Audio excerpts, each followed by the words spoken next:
Спорт жаңалықтары. Бүгін Қазақстан Республикасының Конституциясына 20 жыл және 23 маусым мемлекеттік қызметкерлер күніне орай Тараз Арена спорт сарайында мемлекеттік қызметкерлер арасында облыстық спартакиада басталды.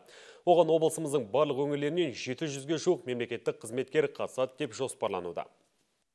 Спартакиаданың ашылу салтанатына облыс әкімінің орынбасары Ерқанат Манжуов қатысып, мемлекеттік басқару органдары қызметкерлерін кәсіби мерекелерімен құттықтап, спортшыларға сәттілік тіледі.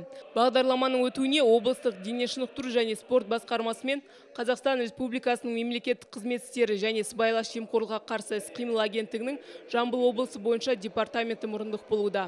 Аталмыш шара мемлекеттік басқару органдары қызметкерлері арасында бұқаралық спортты дамыта отырып, дене шынықтыру және спортпен жүйелі түрде айналысуға, салауатты өмір салтын қалыптастыру және қызметкерлер арасында спорт арқылы достық қатынасты орнату мақсатында ұйымдастырылған.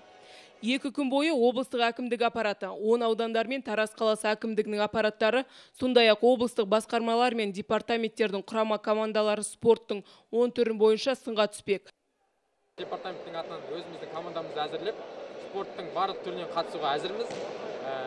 Спорт бұл денені шынықтырады, дені сау ұлтты қалыптастырады. Ал дені сау ұлт бұл Қазақстанның болашағы. Сондықтан да біз тек қана мемлекеттік қызметшілеріміз, жалпы бұқара халықты да осындай спортпен белсене атсалысуға шақырамыз.